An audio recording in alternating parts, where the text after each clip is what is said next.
उद्घोष एकेडमी के online class में आप सभी लोगों का स्वागत है। तो पहला प्रश्न है, देखिए इसमें यह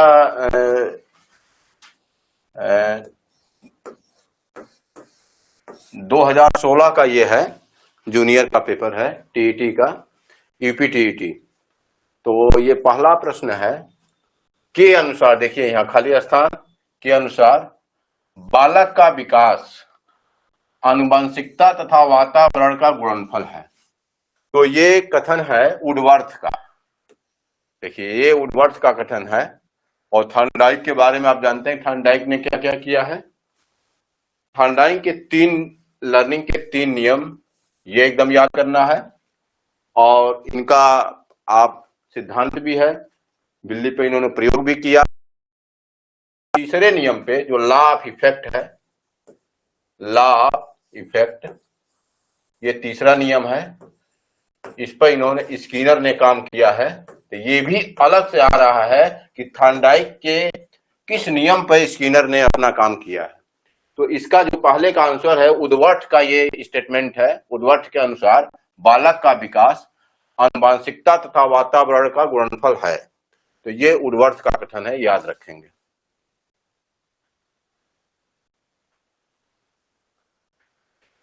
अब देखिए मनोविज्ञान में ये बहुत देखिए इंटरेस्टिंग डिफिनीशन है और निश्चित रूप से आपको याद करके ही जाना है। मनोविज्ञान ने सर्वप्रथम अपनी आत्मा को खोया, फिर अपने मन का त्याग किया, फिर अपनी चेतना का, अब वह एक प्रकार के व्यवहार को सजोए हुए है। यह कथन भी वुडवर्थ का है और बहुत इंपॉर्टेंट। ये देखिए मनोविज्ञान ने, जबकि पहले जब शुरुआत में मनोविज्ञान का डिफिनीशन दिया गया तो ये कहा गया कि मनोविज्ञान आत्मा का विज्ञान है। तो फिर लोग समझे कि जब आत्मा के बारे में ही हम नहीं जानते हैं तो कैसे मनोविज्ञान को डिफाइन किया जा सकता है। तो फिर कुछ समय बाद इसको मन का विज्ञान माना जाने लगा। फिर मन को भी लोग डिफाइन नहीं कर पाए तो फिर चेतना का माना जाने लगा। और अब जो है वो व्यवहार का मनोविज्ञान है। ये परिभाषा आज भी प्रचलित है कि मनोविज्ञान एक प्रकार के व्यवहार का विज्ञान है। तो इस तरीके से इसी स्टेटमेंट को ध्यान में रखते हुए ये इन सब इतिहास का जो इसका डिफिनीशन दिया गया उसको एक वाक्य में सजोते हुए वुडवर्थ ने कहा कि मनोविज्ञान ने सबसे पहले अपनी आत्मा को खोया, फिर मन को खोया और फिर अपने मन और चेतना को खोया। अब वह व्यवहार का मनोविज्ञान है। ये वुडवर्थ का फेमस स्टेटमेंट है, इसको याद रखेंगे।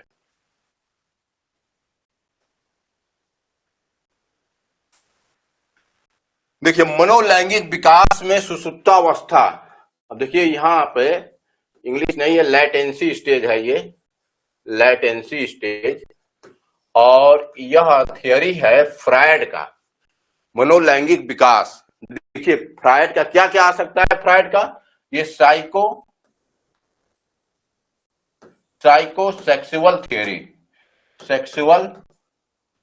थियरी, मनोलैंगिक सिद्धांत, मनोलैंगिक सिद्धांत, ये फ्रायड ने दिया है। सिगमंड फ्रायड ने इसको दिया है psychosexual theory, psycho analytic theory भी नाम है उनके। और ये जब डेवलपमेंट के 5 स्टेजेस बताए हैं उसी में से एक स्टेज है लैटेंसी स्टेज। और 5 स्टेजेस कौन है, कोई बताए कि 5 स्टेजेस कौन है इसका। मनोलैंगिक विकास का प्रथम स्टेज क्या है, ओरल स्टेज।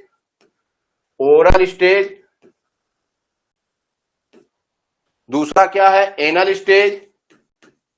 ये कुछ भी आ सकता है, कभी भी कहीं से भी प्रश्न दे सकते हैं हम। तीसरा फैलिक स्टेज। और चौथा है लैटेंसी स्टेज।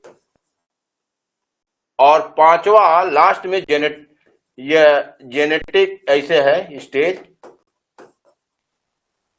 तो यह जो स्टेज है यही 6 से लेके 12 तक का है यह स्टेज। इसी को कहा जाता है 6 से लेके यौवन तक। यह सुसुप्तावस्था 6 से लेके यौवन तक का स्टेज को कहते हैं। तो इसी लैटेंसी स्टेज को पूछा है। तो इसको 5 स्टेज में उन्होंने साइकोसेक्सुअल डेवलपमेंट थियरी के अनुसार उन्होंने 5 स्टेजेस बताए हैं और 5 स्टेजेस में उन्होंने oral stage, anal stage, phallic stage, latency stage और जेनेटिक स्टेज, इस तरीके से वो 5 स्टेजेस बताए हैं। और 5 स्टेजेस में ये लेटेंसी स्टेज के बारे में, सुषुप्तावस्था लेटेंसी स्टेज के बारे में पूछा है, जिसका एज रेंज है 6 से लेके यौवन तक, मैंने 6 से लेके 13, टीन एज जहां से शुरू होता है वहीं यौवन तक ये बताया है। उसके बाद आपका अंत में हो जाता है जेनेटिकल स्टेज, जहां अब इसमें अलग अलग जो है उन्होंने दिया है, तो ये है। और इन्हीं का एक और आता है जो गत्यात्मक मॉडल है, जो गत्यात्मक मॉडल में ईद, ईगो और सुपर ईगो।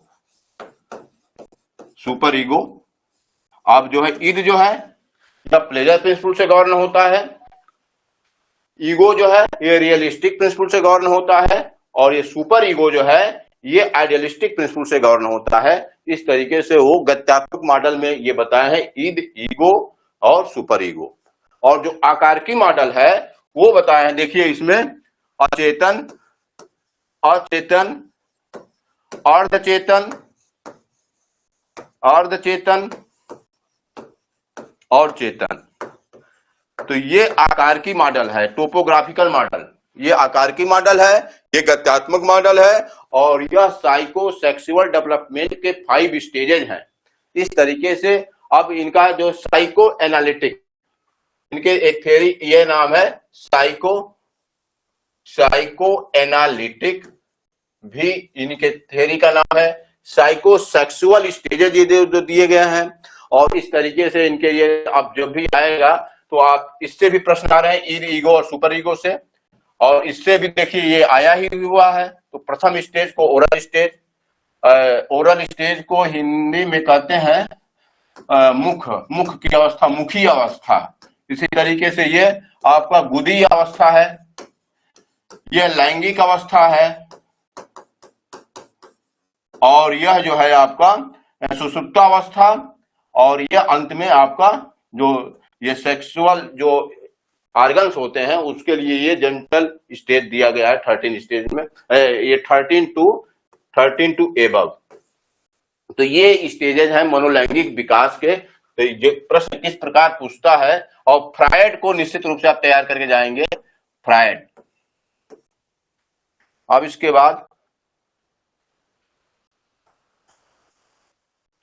विकास के मनोसामाजिक सिद्धांत, साइकोसोशल थियरी। देखिए साइकोसोशल, तो ये भी बहुत इंपॉर्टेंट है और इस पर भी प्रश्न आता है। साइकोसोशल थियरी और इरिक इरिक्सन इसको दिए थे, इरिक इरिक्सन ये नाम है इरिक इरिक्सन का। तो यह जो है देखिए इरिक्सन दिया ही हुआ है, इरिक इरिक्सन इसको दिए थे, और इन्होंने 8 स्टेजेस बताए। बहुत लंबा थियरी है ये, आपका जन्म से लेकर और मृत्यु तक के इनका एज स्पैन चलता है। इस तरीके से इरिक इरिक्सन, और हर स्टेज को इन्होंने क्राइसिस माना है। ये भी शब्द आया है देखिए, क्राइसिस, और यही क्राइसिस को लेकर संघर्ष होता है, संघर्ष के से उसका विकास होता है। इस तरीके से वो मनोसामाजिक सिद्धांत को एरिक्सन ने दिया। इरिक इरिक्सन याद रखेंगे, साइकोसोशल थियरी एरिक्सन ने, साइको एनालिटिक थियरी फ्रायड ने दिया है, साइकोसेक्सुअल फ्रायड ने दिया है। देखिए ये देखिए मनोसामाजिक मैंने साइकोसोशल थियरी, तो साइकोसोशल आपका इरिक इरिक्सन।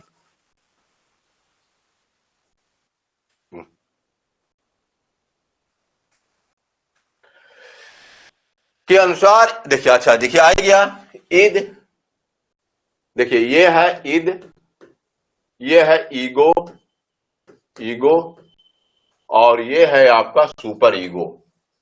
देखिए सुपर ईगो, तो इसके बारे में एकदम याद रखेंगे, ईद, ईगो, सुपर ईगो। और ईद जो है एकदम इसको कुछ करना नहीं है, ये फिजिकल आपका ये प्लेजर प्रिंसिपल, मतलब हर हाल में इसको आनंद लेना है, चाहे जिस तरीके से आप मतलब खराब साधन के द्वारा भी आनंद मिलता है तो ईद है। ईद व्यक्तित्व का एक ये पार्ट होता है। ईगो जो है ये रियलिस्टिक मतलब वास्तविक स्थिति में ये विश्वास करता है। और सुपर ईगो का मतलब होता है आइडियलिस्टिक प्रिंसिपल से गवर्न होता है। इसके लिए इसमें देखिए, इसमें एंजाइटी भी बताया गया है। इसमें जो एंजाइटी है चिंता जो है मॉरल एंजाइटी, इसका एंजाइटी है मॉरल एंजाइटी। और ये जो है आपका एकदम रियलिस्टिक एंजाइटी। रियलिस्टिक मतलब जैसे एक एग्जांपल मैं दे रहा हूं, जैसे मान लीजिए कि आप जैसे शिक्षक को लेकर मैं एग्जांपल दे रहा हूं, विद्यालय जाना है। अगर विद्यालय हम जाते हैं किसके डर से, मान लीजिए एसडीआई साहब के डर से जाते हैं, या बीएसए साहब के डर से जाते हैं, या डीएम साहब के डर से जाते हैं, तो ये रियलिस्टिक एंजाइटी हो जाएगा। ये मतलब एक्सटर्नल एंजाइटी, बाह्य चिंता। और जबकि आप अपने अगर नजर में सोच रहे हैं कि हमको विद्यालय समय से जाना है, अगर समय से नहीं पहुंचे तो आप नैतिक रूप से यदि आपको अंदर से ये हो रहा है कि हम गिल्टी फील हो रहा है, तो वह है सुपर ईगो। ईद का मतलब नहीं है आप विद्यालय जाएं या न जाएं, उससे मतलब नहीं, जो हमको आनंद लेना है तो आनंद लेंगे। तो ईद जो है आपका ये जो है प्लेजर प्रिंसिपल से गवर्न होता है, हर हाल में आनंद मिलना चाहिए। इसीलिए और ये इसको दिया है कौन, फ्रायड ने, Eid ego super ego.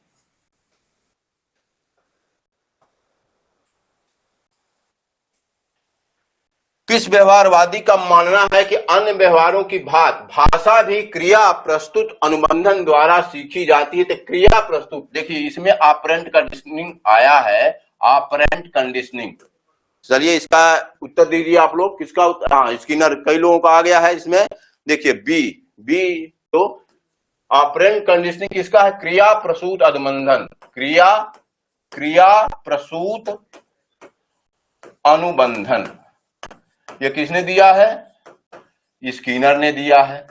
Skinner ने थॉर्नडाइक के किस नियम पर काम किया है, लॉ ऑफ इफेक्ट, प्रभाव के नियम पर स्किनर ने काम किया है, प्रभाव के नियम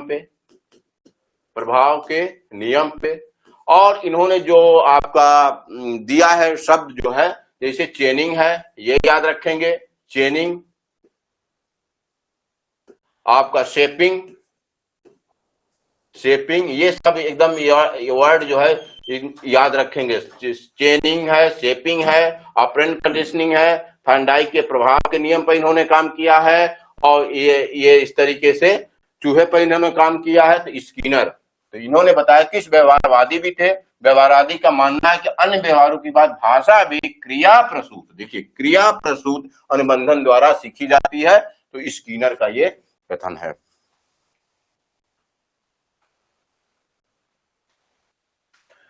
निम्न में से कौन केंद्रीय प्रवृत्ति का माप नहीं है, बताइए। इसमें केंद्रीय प्रवृत्ति की माप, मेजरमेंट ऑफ सेंट्रल टेंडेंसी, तीन होता है। क्या होता है, मीन, देखिए मीन, मीडियन और मोड। यह जो है तीन है आपका measurement of central tendency.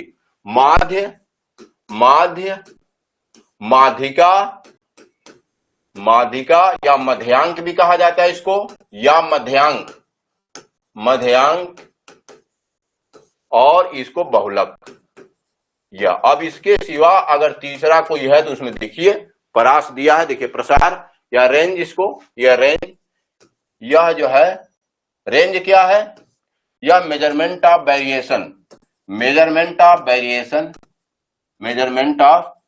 Variation, उसमें जैसे रेंज आता है। और आपका परास माध्य विचलन, मानक विचलन,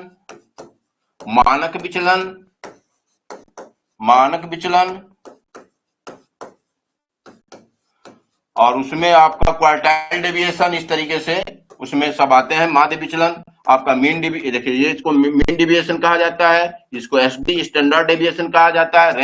रेंज ये सब वेरिएशन, ये मेजरमेंट ऑफ वेरिएबिलिटी है, मेजरमेंट ऑफ वेरिएशन है, प्रसार को हम नापते हैं। ये जो है आपका रेंज है।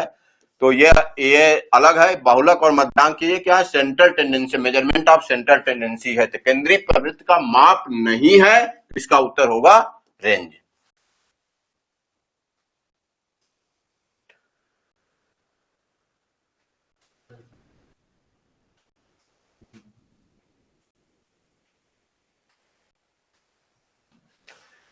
अधिगम में प्रयत्न व भूल के सिद्धांत का प्रतिपादन किसने किया? देखिए, थॉर्नडाइक के बिना पेपर बन ही नहीं सकता है। देखिए, थॉर्नडाइक है, यह प्रयत्न व भूल के सिद्धांत का प्रतिपादन किसने किया? तो आपका थॉर्नडाइक इसका उत्तर होगा। देखिए, इनका है रीइंफोर्समेंट थ्योरी, रीइंफोर्समेंट थ्योरी हल का, और पावलोव का आप जानते हैं क्लासिकल कंडीशनिंग है, और थॉर्नडाइक दे दिया, हगर्टी इसी तरीके से दिया है इसमें। तो ये रीइंफोर्समेंट थ्योरी हल का है, ये भी याद रखेंगे, ये भी पूछा जा रहा है। पावलोव का पूछा जाए क्लासिकल कंडीशनिंग पावलोव का है, और थॉर्नडाइक का आप 3 नियम, और यह प्रयत्न एवं भूल का सिद्धांत किस पे इन्होंने काम किया? बिल्ली पे इन्होंने काम किया है। और ये आप इसी तरीके से जो 3 लर्निंग के जो नियम दिए गए हैं कौन कौन है? लॉ ऑफ रेडीनेस,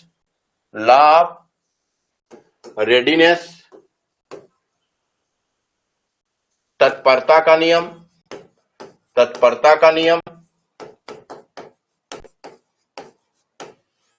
और दूसरा लॉ ऑफ प्रैक्टिस, अभ्यास का नियम,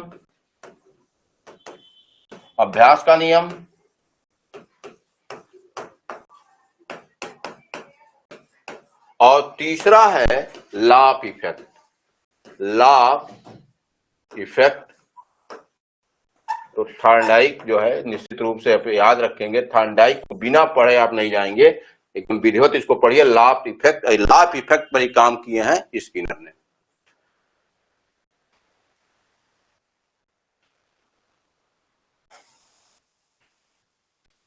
लिखित मापन के स्तरों में सबसे अच्छा कौन है? सबसे अच्छा पूछ रहा है। तो देखिए, ये आपका मापन है नॉमिनल लेवल। देखिए, इसको अंग्रेजी में नॉमिनल लेवल, इसको आप रेशियो कहते हैं, इसको कहते हैं आपका ऑर्डिनल, और ये है इंटरवल। तो इंग्लिश ये होता है इसका। ये सबसे अच्छा हम क्रम लिख रहे हैं कि इसको याद रखेंगे। सबसे खराब मापन जो स्तर है ये नॉमिनल लेवल है। पहला नामित स्तर, नॉमिनल लेवल, और इसके बाद दूसरा है ऑर्डिनल लेवल, और तीसरा है इंटरवल, और चौथा जो सबसे सुपीरियर मापन होता है वह है रेशियो। सबसे अच्छा मापन इसमें पूछा है वह है अनुपात। तो और इससे क्या क्या प्रश्न पूछे जा सकते हैं? किसने दिया? स्टीवेंस ने।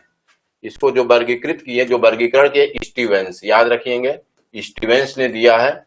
और यह जो है नॉमिनल लेवल केवल क्लासिफिकेशन किया जाता है। इसमें कोई आपका जैसे महिला पुरुष, इसी तरीके से आप बालक बालिका, इस तरीके से इसमें केवल आपको क्लासिफिकेशन किया जाता है। ऑर्डिनल लेवल में केवल रैंकिंग प्रदान किया जाता है। रैंकिंग जैसे असिस्टेंट प्रोफेसर, एसोसिएट प्रोफेसर, ये रैंकिंग हो गया, ऑर्डिनल लेवल हो गया। इंटरवल लेवल में आपका ये ट्रू जीरो नहीं होता, वास्तविक शून्य की कल्पना नहीं है इसमें, वास्तविक शून्य नहीं होता। ये याद रखेंगे, इस पर प्रश्न पूछा गया है कि किसमें वास्तविक शून्य नहीं होता है, हाइपोथेटिकल जीरो किसमें होता है? ये जो है आपका इंटरवल लेवल में है हाइपोथेटिकल जीरो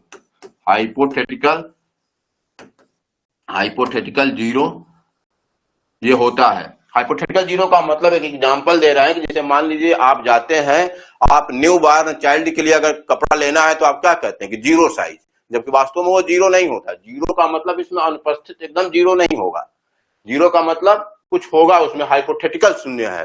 0 साइज फ्रॉक लेना है, 0 साइज कपड़ा लेना है, तो इसका मतलब वो हाइपोथेटिकल जीरो है, वो ट्रू जीरो नहीं है। ट्रू जीरो किस में होगा? रेशियो में होगा। और यह इसमें जो है आपका रेशियो में है, यह जो है एकदम वास्तविक शून्य होता है और इसमें सभी संक्रियाएं की जा सकती हैं। वास्तविक शून्य इसी में होता है। वास्तविक शून्य किस में होता है? वास्तविक शून्य होता है आपका रेशियो लेवल में। वास्तविक शून्य का मतलब होता है अगर शून्य कह दिया गया तो वह आपका चीज एकदम बिल्कुल अनुपस्थित रहेगा। ये वास्तविक शून्य का मतलब ये होता है। ये हाइपोथेटिकल चीजों मैंने कल्पना किया गया है कि शून्य अगर नहीं, शून्य का वास्तविक शून्य इसमें नहीं होता है, इसलिए शून्य को देखकर इसमें शून्य के सापेक्ष कोई संक्रिया इसमें नहीं की जा सकती है। ऑर्डिनल लेवल में केवल रैंकिंग प्रदान किया जाता है, नॉमिनल लेवल में केवल वर्गीकरण, क्लासिफिकेशन। तो इस तरीके से इसी क्रम में ये है सबसे खराब मापन नॉमिनल लेवल, उससे अच्छा ऑर्डिनल, ऑर्डिनल से अच्छा इंटरवल और सबसे अच्छा है रेशियो लेवल। तो यह निम्नलिखित मापन के स्तरों में सबसे अच्छा कौन है? तो ये आपका है अनुपातिक, ये अनुपात रेशियो।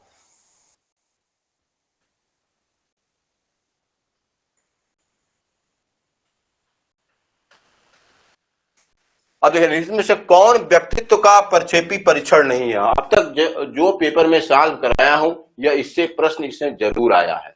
प्रोजेक्टिव टेक्निक कौन कौन है? तो आप देखिए रोरसा इंक ब्लड टेस्ट ये होता ही है, और ये टीएटी भी होता है, शब्द साहचर्य परीक्षण ये भी होता है, 16 पीएफ परीक्षण ये नहीं होता, ये पर्सनालिटी का है, आपका सिद्धांत है 16 पीएफ पर्सनालिटी फैक्टर थियरी है 16, ये नहीं है। और रोरसा किसने दिया है? हरमान रोरसा, देखिए लिखा ही है, उसका शब्द ही लिखा है। ये इंक ब्लड टेस्ट ये आपका प्रोजेक्टिव टेक्निक में आता है।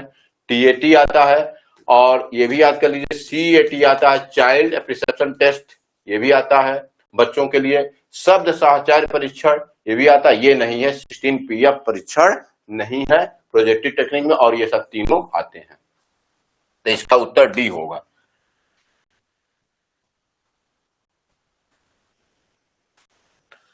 आवश्यकता का पदानुक्रम सिद्धांत किसके द्वारा प्रतिपादित किया गया? तो ये तो बहुत मतलब निश्चित रूप से समझिए कि इस साल भी ये पेपर में प्रिंट है, मैस्लो का है। ये मैस्लो, अब्राहम मैस्लो, ये देखिए 5 आवश्यकताएं उन्होंने बताया है। पहला है शारीरिक आवश्यकता, शारीरिक आवश्यकता 5 नीड्स इन्होंने बताया है। दूसरा है, ये पहला हो गया, और दूसरा है सुरक्षा, सेफ्टी नीड्स, सेफ्टी नीड्स। और तीसरा इन्होंने बताया सोशल नीड्स, सामाजिक। और चौथा एस्टीम,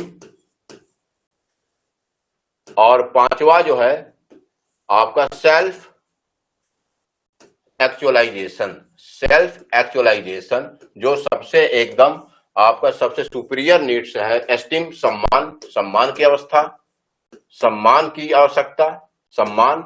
सोशल नीड्स में यही आपका लव, बिलोंगिंगनेस यही आता है, प्रेम स्नेह यहाँ आता है। सेफ्टी नीड्स सुरक्षा की आवश्यकता, सुरक्षा की आवश्यकता। और यह शारीरिक आवश्यकता सबसे खराब क्रम की आवश्यकता है जो नीचे आपको, और इस तरीके से उन्होंने बनाया है इस तरीके से ट्रायंगुलर, तो सबसे खराब। अब देखिए ये आपका इस तरीके से है, सबसे खराब आवश्यकता होता है इसमें, जैसे भूख है आपका, इस तरीके से जो आवश्यकता होती है शारीरिक फिजियोलॉजिकल नीड्स वो सबसे निचले क्रम की आवश्यकता है। इस ये 5 आवश्यकता पदानुक्रम का सिद्धांत, देखिए अनुक्रम भी है इसमें, अनुक्रम का मतलब इस तरीके से, ये आपका उच्चतम आवश्यकता ये है सेल्फ एक्चुअलाइजेशन। तो ये याद रखेंगे, कभी भी पूछा जा सकता है कि लव कौन सी अवस्था होती है, कई बार ये पूछा गया, स्नेह, तो ये सब आप सोशल नीड्स में आता है।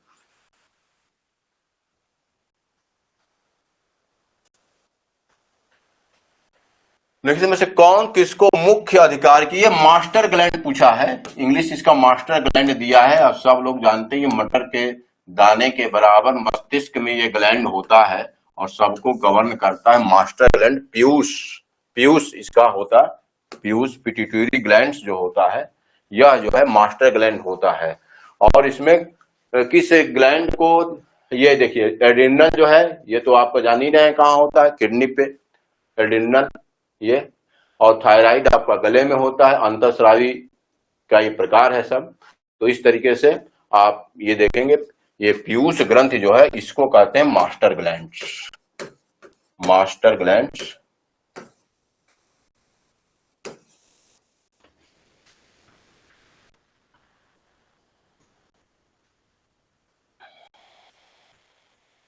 इस सामूहिक अचेतन का संप्रत्यय किसने दिया?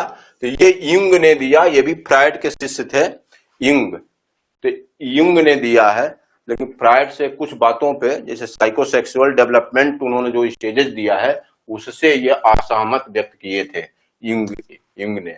लेकिन फ्रायड जो है ये समझिए कि ये इतना मतलब इनका अपोज भी हुआ था, फिर भी बहुत पॉपुलर है। और फ्रायड, बिना फ्रायड को पढ़े आप कभी मत जाइएगा। फ्रायड से निश्चित रूप से देखिए, फ्रायड से तीसरा क्वेश्चन है, देखिए फ्रायड ये विकल्प का।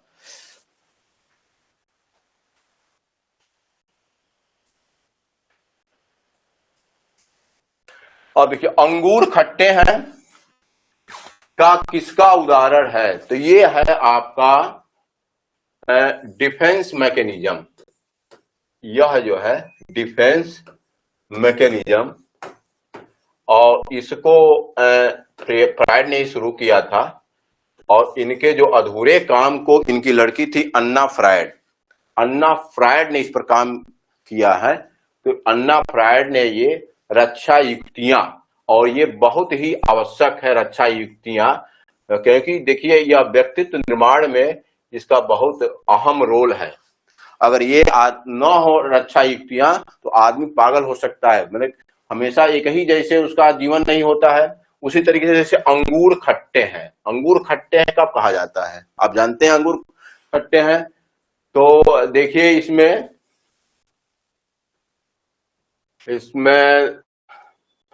ये देखिए ये होगा यौक्तिकरण, रेशनलाइजेशन, ये इसका उत्तर होगा रेशनलाइजेशन। अभी मैं इसको समझा रहा हूं आपको, रेशनलाइजेशन, रेशनलाइजेशन। जैसे मान लीजिए किसी को अगर नहीं मिल रहा है कोई चीज, जैसे मान लीजिए कोई असिस्टेंट प्रोफेसर की तैयारी कर रहा है और वो उसको नहीं मिल रहा है, और बाद में अगर जो चीज उसको मिल रहा है और असिस्टेंट प्रोफेसर से कह रही उसमें बड़ा रिसर्च करना पड़ता है, बहुत काम है, बहुत ये है, तो इसका मतलब क्या हुआ? अंगूर खट्टे हैं। वास्तव में वो तो चाहता था असिस्टेंट प्रोफेसर बनना, लेकिन वो मिला नहीं। तो अब उसको डिफेंस मैकेनिज्म, इसी को कहा जाता है डिफेंस मैकेनिज्म। अब इसके द्वारा अपने को वो कह रहा, सोच रहा है कि नहीं ठीक है चलिए जो मिला। और इसी का दूसरा रूप है नींबू मीठे हैं, नींबू मीठे हैं। इसका मतलब जो मिला है वो अच्छा है। नींबू मीठे हैं, इसे रैशनलाइज कर रहा है। नींबू मीठे हैं, वास्तव में वो अच्छा है नहीं, वास्तव में अच्छा नहीं है, लेकिन उसको रैशनलाइज कर रहा है कि चले ठीक है कोई बात नहीं है, ये यही अच्छा है। तो नींबू मीठे हैं या अंगूर खट्टे हैं या युक्तिकरण।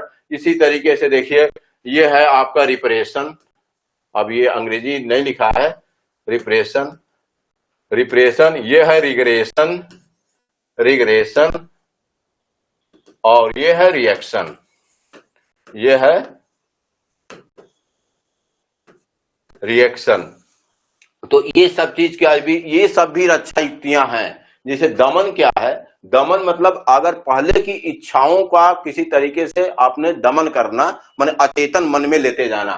प्रतिगमन क्या है? प्रतिगमन का मतलब होता है कि जैसे मान लीजिए बहुत बड़े लोग हैं और छोटे बच्चों को देखकर तुतली भाषा में बोलने लगते हैं, इसका मतलब वो अपने पूर्व के जो जीवन अपना व्यतीत किए हैं उसमें वो चले जाते हैं, उसको कहा जाता है प्रतिगमन, रिग्रेशन।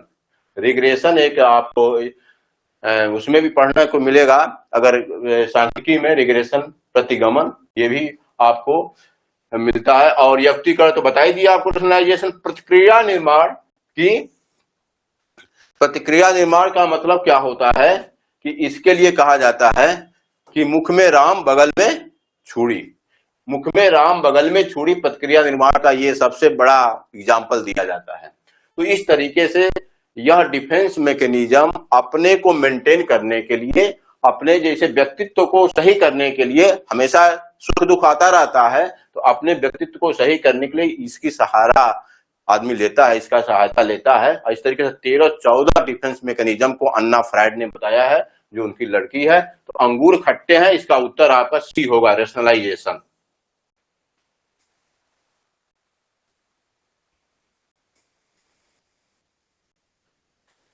अधिगम का क्रिया प्रसूत अनुबंधन सिद्धांत, देखिए ये तो बहुत आसान है। ये क्रिया प्रसूत आप ही लोग बताइए, तो सब लोगों का उत्तर आ रहा होगा। देखिए डी डी सबका तो आ ही गया। डॉक्टर विजय कुमार पांडे जी, किसका आप दिए हैं? बी? नहीं, डी, वेरी गुड। चलिए देखिए स्कीनर, तो इसमें कोई बात नहीं है, आप सबका सिद्धांत का नाम एकदम बिल्कुल आप ये याद किया है, और इसमें कोई दिक्कत नहीं है। और इसमें आपका देखिए पावलोव को आप जानते ही हैं, क्लासिकल कंडीशनिंग। और थॉर्नडाइक का आप जानते हैं, अभी प्रयास एवं भूल का सिद्धांत। टालमैन का आपका चिन्ह सिद्धांत है, ये आपका ज्यादा नहीं पूछा जाता। स्कीनर, ये ऑपरेंट कंडीशनिंग। तो इस तरीके से सबका आप जानते हैं, सबका पूछा ही जा रहा है, देख ही रहे हैं। स्कीनर, थॉर्नडाइक, पावलोव तो एकदम से पूरा पेपर भरा हुआ है। तो इस तरीके से इसका क्रिया प्रसूत अनुबंधन, और क्रिया प्रसूत अनुबंधन के कुछ शब्दों को जरूर आप जानते रहिएगा। जैसे इसमें चेनिंग है, ये आ सकता है चेनिंग, और आपका शेपिंग, ये सब आप वीडियो देखेंगे तो ये सब आपको मिलेगा, चेनिंग, शेपिंग, इस तरीके से। और इनका जो एक प्रोग्राम्ड लर्निंग, ये याद करिए, प्रोग्राम्ड लर्निंग का कंसेप्ट किसने दिया है? तो स्कीनर ने। ये तो एकदम समझिए पेपर में प्रिंट है ये सब चीजें, निश्चित रूप से इसको बिना पढ़े आप मत जाइएगा।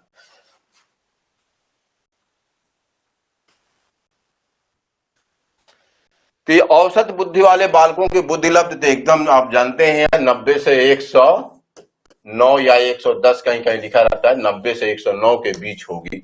ये एकदम बिल्कुल आप याद रखेंगे, 90 से 109 औसत बुद्धि लब्ध। ये कई बार पूछा ही गया है।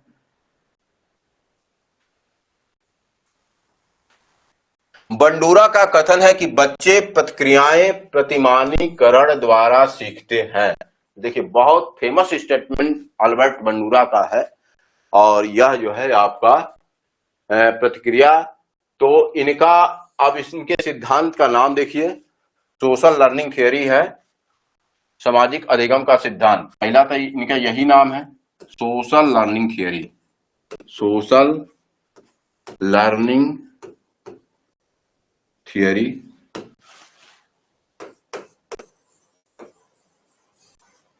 और दूसरा इनके थियरी का नाम है observational theory, observational learning theory, observation learning theory. और तीसरा इनके नाम है मॉडलिंग। देखिए इसमें आपका उत्तर मिल रहा होगा, मॉडलिंग। तो देखिए इसमें प्रतिमानीकरण द्वारा सीखते हैं, प्रतिक्रियाएं प्रतिमानीकरण के द्वारा सीखते हैं। तो इसमें देखिए अभ्यास द्वारा नहीं, अंतर्दृष्टि द्वारा नहीं, निरीक्षणात्मक, यही देखिए ऑब्जर्वेशनल लर्निंग, यही आया है, यही है ऑब्जर्वेशनल लर्निंग, ऑब्जर्वेशनल लर्निंग। तो इसको याद कर लिया, सोशल लर्निंग थियरी, सामाजिक अधिगम का सिद्धांत किसने दिया है? तो ये है। और psycho social theory Erik Erikson, psycho social theory है एरिक एरिक्सन, जबकि आपका सोशल लर्निंग सामाजिक अधिगम का सिद्धांत अल्बर्ट बंडूरा। और अभी हाल ही में ये कोरोना काल में मरे हैं, ठीक है, अल्बर्ट बंडूरा। तो यह जो है इनका एकदम बिल्कुल याद रखेंगे, अल्बर्ट बंडूरा का social learning theory, observational learning theory, modelling, ये सब चीजें इनके थियरी का नाम है। जिसमें एक देखिए ये पूछा गया है, सोशल लर्निंग भी पूछा जा सकता है, मॉडल भी पूछा जा सकता है, निरीक्षणात्मक अधिगम। अब देखिए इसमें जैसे अंतर्दृष्टि द्वारा सीखना कौन दिया है? अंतर्दृष्टि के द्वारा गेस्टाल्टवाद, गेस्टाल्टवाद को आप मत भूलिएगा, इनसाइट थियरी गेस्टाल्ट का यह है। इसी तरीके से आपका पुरस्कार द्वारा सीखना, तो पुरस्कार द्वारा सीखने पर बहुत लोग काम किए, लाभ इफेक्ट थॉर्नडाइक का है। अब पुरस्कार द्वारा सीखना तो समझिए कि आपका स्किनर तो पूरा रीइंफोर्समेंट से भरा हुआ है। तो इस तरीके से आप अंदाज करेंगे कि कौन थियरी किसने दिया है।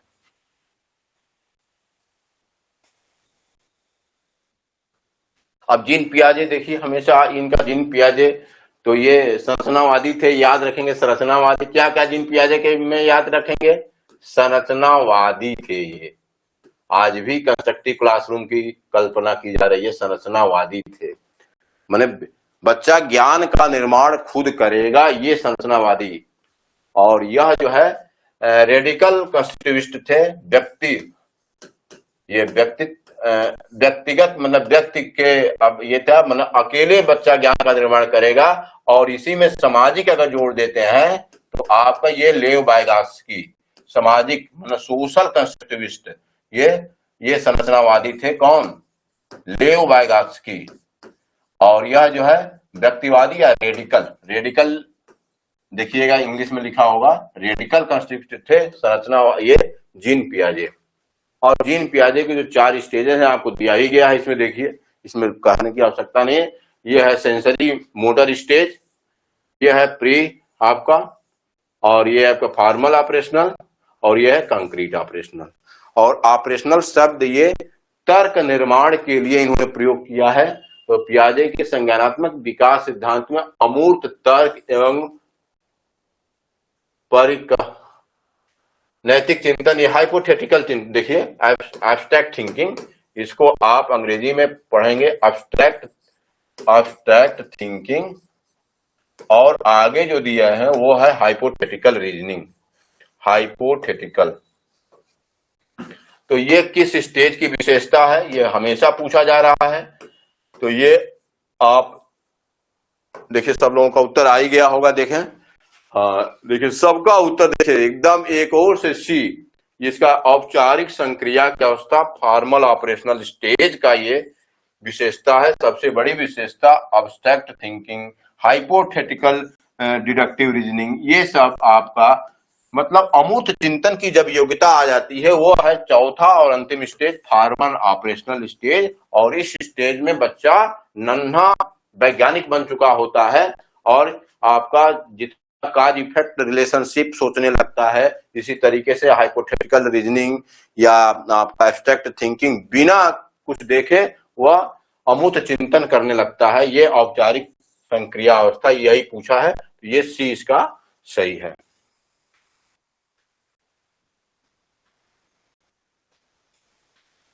जन्मजात व्यक्तिक गुणों का योगफल है, जन्मजात व्यक्तिक गुणों का योगफल। तो देख लीजिए आप, इसमें हमको नहीं लग रहा किसी का गलत होगा, वंशानुक्रम। ये जो है आपका जन्मजात व्यक्तिक गुणों का योगफल आपका वंशानुक्रम, हेरिडिटी से सभी संबंधित है, जन्म से। तो ये आपका युत्सा क्या है, युद्ध की इच्छा। ये 14 जो मैकडूगल ने दिया है वो है इसमें।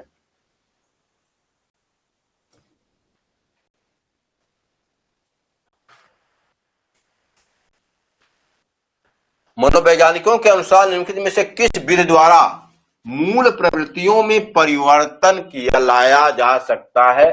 जबकि वास्तव में मूल प्रवृत्तियों में परिवर्तन लाना बहुत कठिन है, लेकिन कुछ विधि है। देखिए सहसंबंध, इससे होने कोरिलेशन ये तो होता नहीं। ये है मार्गांतरीकरण, इसका मतलब होता है डायरेक्शन चेंज करना। डायरेक्शन, अब इसका इंग्लिश यही दिया होता, डायरेक्शन को चेंज करना, डायरेक्शन को किसी तरीके से चेंज करना। ये सबसे इसमें एप्रोप्रिएट आंसर यही है आपका। तो ये आपका उत्तर होगा बी, मार्गांतरीकरण या डायरेक्शन चेंज। अब इसमें इंग्लिश नहीं है लेकिन यही है मार्गांतरीकरण, ये है डायरेक्शन चेंज करना। मूल प्रवृत्तियों में परिवर्तन इससे हम ला सकते हैं।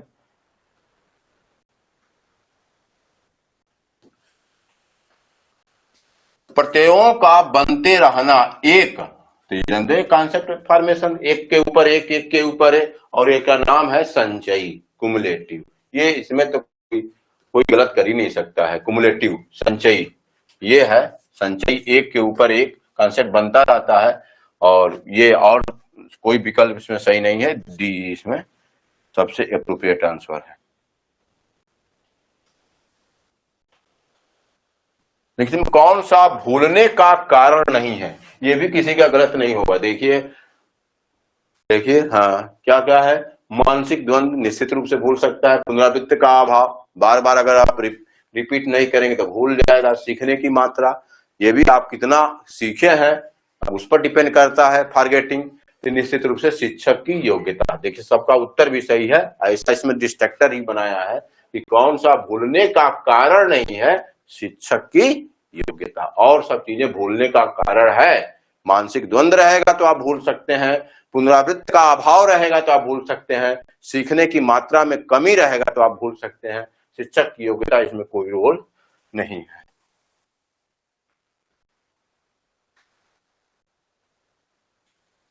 स्पीयरमैन के अनुसार तर्क करने की क्षमता और समस्या समाधान करने की क्षमता कहलाती है। देखिए, स्पीयरमैन ने टू फैक्टर थियरी दिया है। टू फैक्टर थियरी, तो टू फैक्टर थियरी में है, तो टू फैक्टर थियरी में एक एस और एक जी, तो ये आपका जनरल से संबंधित है, जी कारक, तो ये आपका संबंधित है तर्क करने की क्षमता और समस्या समाधान। तो टू फैक्टर थियरी में एक जनरल और एक स्पेसिफिक। इसी तरीके से आप समूह कारक सिद्धांत किसने दिया है, थर्स्टन ने दिया है। इसी तरीके से मल्टी फैक्टर थियरी किसने दिया है, थॉर्नडाइक ने दिया है। इसी तरीके से बहुबुद्धि का सिद्धांत किसने दिया है, गार्डनर ने दिया है। यह एकदम बिल्कुल याद करके जाइएगा निश्चित रूप से। इसमें तो आपको एकदम भूलना नहीं चाहिए किसी भी सिद्धांत का नाम।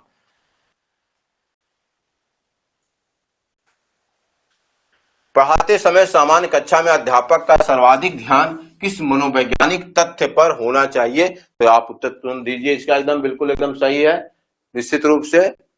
देखिए, इसका उत्तर दीजिए, 24 लिख कर दीजिए, 24 लिख कर दीजिए। पढ़ाते समय सामान्य कक्षा में अध्यापक का सर्वाधिक ध्यान किस मनोवैज्ञानिक तथ्य पर होना चाहिए, तो ये देखिए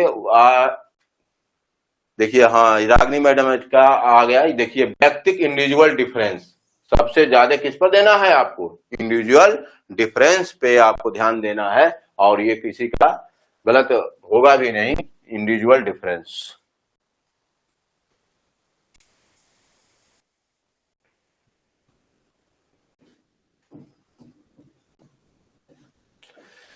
अधिगम स्थानांतरण के द्वितत्व सिद्धांत के, देखिए फिर वही आ गया आपका स्पीयरमैन का सिद्धांत द्वितत्व का। देखिए, अधिगम के स्थानांतरण का द्वितत्व सिद्धांत आपका, ये भी आपका स्पीयरमैन का है। तो इस तरीके से आप इसको देखिए। सीखी हुई बात को स्मरण रखने या पुनः स्मरण करने की असफलता, पुनः, देखिए पुनः स्मरण, यानी आपको फॉरगेट हो जा रहा है, विस्मृति, फॉरगेटिंग, क्या होगा, फॉरगेटिंग। सीखी हुई बात को स्मरण रखने या पुनः स्मरण करने की असफलता, ये है फॉरगेटिंग, ये है आपका फॉरगेटिंग। ठीक है, ये है फॉरगेटिंग। व्यक्ति में उन मनोशारीरिक अवस्थाओं का गतिशील संगठन जो उनके पर्यावरण के साथ अद्वितीय सामंजस्य निर्धारित करता है। दो हमारे कहने से आप डिफिनीशन याद रखेंगे। देखिए, एक व्यक्तित्व का, ये अल्पोर्ट का डिफिनीशन है, अल्पोर्ट का डिफिनीशन है। जब हम लोग एमएड कर रहे थे तो उस समय यही दे देता था, इस पर कमेंट लिखने के लिए देता था। तो अल्पोर्ट का ये व्यक्तित्व का परिभाषा सबसे बढ़िया परिभाषा ये माना जाता है। इसी तरीके से आपको बुद्धि में वैसलर का याद रखिएगा, बुद्धि में वैसलर का, यहाँ ये अल्पोर्ट का डिफिनीशन है आपका व्यक्तित्व का, और ये डिफिनीशन किसका है, अल्पोर्ट का है। याद रखेंगे निश्चित रूप से, अल्पोर्ट का ये डिफिनीशन है। और एक डिफिनीशन आप याद रखिएगा वैसलर का, वैसलर, ये बुद्धि का डिफिनीशन याद करके जाइएगा। ग्लोबल कैपेसिटी के रूप में दिए हैं, ग्लोबल कैपेसिटी, बैचलर का बुद्धि का याद करिए, और ये अल्पोर्ट का है व्यक्तित्व का। ये सबसे बढ़िया परिभाषा माना जाता है। इसको बिना याद किए मत जाइएगा, बस देख लीजिएगा कीवर्ड्स क्या हैं। तो इस तरीके से ये आपका ए होगा। अद्वितीय सामंजस्य से समायोजन नहीं होगा। देखिए, ये व्यक्तित्व का डिफिनीशन है, व्यक्तित्व का, पर्सनालिटी का डिफिनीशन है अल्पोर्ट का। व्यक्ति उन मनोशारीरिक, देखिए इसमें कई शब्द उन्होंने बहुत बढ़िया इस्तेमाल किया, मनोशारीरिक अवस्थाओं का गतिशील संगठन। देखिए, एक कीवर्ड ये हुआ, एक कीवर्ड हो जो उनके पर्यावरण, देखिए पर्यावरण के साथ अद्वितीय यूनिक एडजस्टमेंट, सामंजस्य निर्धारित करती है, कहलाता है व्यक्तित्व। ये अल्पोर्ट का डिफिनीशन है, एकदम याद रख के जाइएगा। और इसमें बुद्धि में वैसलर का याद रख के जाइएगा।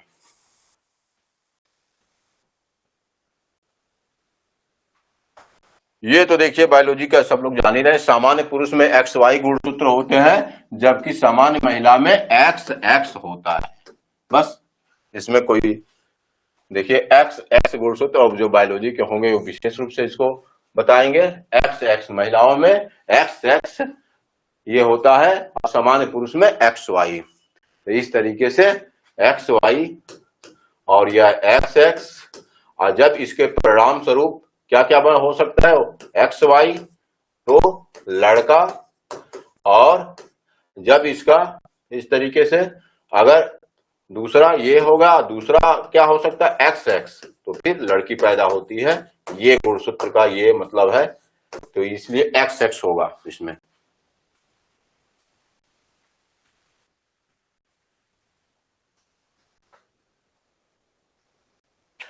देखिए प्राप्तांकों का वह समूह बिंदु जिसके नीचे समूह के आधे प्राप्तांक और उसके ऊपर आधे प्राप्तांक, तो यही है मीडियन।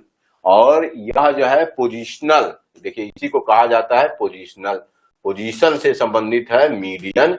मीडियन क्या करता है, पूरे आंकड़ों को दो बराबर भागों में डिवाइड करता है, तो ये है पोजीशन से। तो ये पोजिशनल मीन भी कहा जाता है इसको, मीडियन। ये मीडियन का डिफिनीशन है।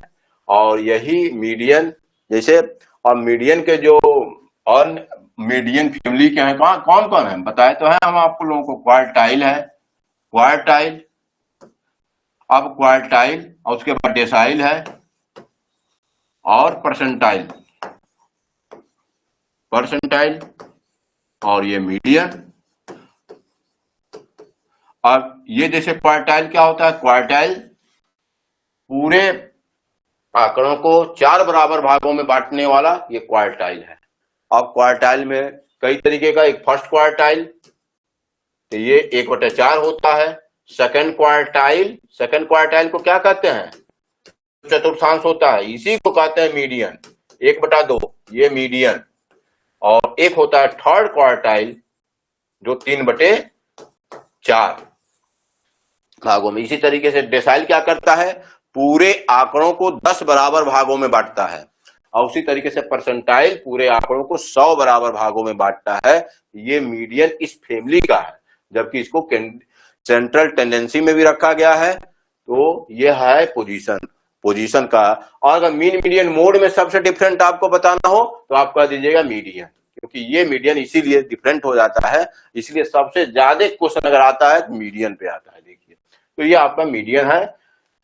मीडियन जो है आधे प्राप्तांक होते हैं, ये कहलाता है। देखिए मीडियन का एकदम डिफिनेशन लिख दिया है, ये मध्यांक। देखिए ये मध्यांक यहाँ ये किया है, इसका मीडियन और या माध्यिका भी इसको कहते हैं, माध्यिका।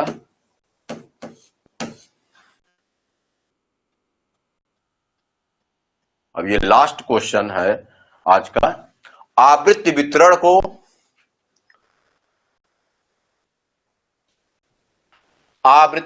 को रेखाचित्र द्वारा प्रदर्शित करने की विधियों में से, तो देखिए आकृति है नहीं आप कहा, स्तंभाकृत, इसको हमको लग रहा बार डायग्राम यही है, बार डायग्राम, बार डायग्राम। और यह देखिए कुछ हिंदी में ये कुछ अलग बोलेगा, ये होगा स्तंभाकृत बार डायग्राम है। हिस्टोग्राम आयत चित्र होता है, बार डायग्राम ये होता है, पाई चार्ट वृत्त चित्र होता है। तो ये सब आवृत्ति वितरण को रेखा चित्र द्वारा दिखाया जाता है, जिसमें एक ये सही है बार डायग्राम। तो इस तरीके से आप यह पेपर, इसमें 30 प्रश्नों का यह जो था 2016 का जूनियर का पेपर ये खत्म होता है। अब निश्चित रूप से इसमें जो जो आपको बताया गया, जैसे फ्रायड पढ़ के जाइए, निश्चित रूप से जीन पियाजे को मत भूलिएगा, लेओ वाइगॉत्स्की को मत भूलिएगा, ये सब चीजें, पावलोव को, स्किनर को, थॉर्नडाइक को, ये सब चीजें पढ़ कर जाइए। निश्चित रूप से इसमें आपका 30 में 28-27 सही होगा।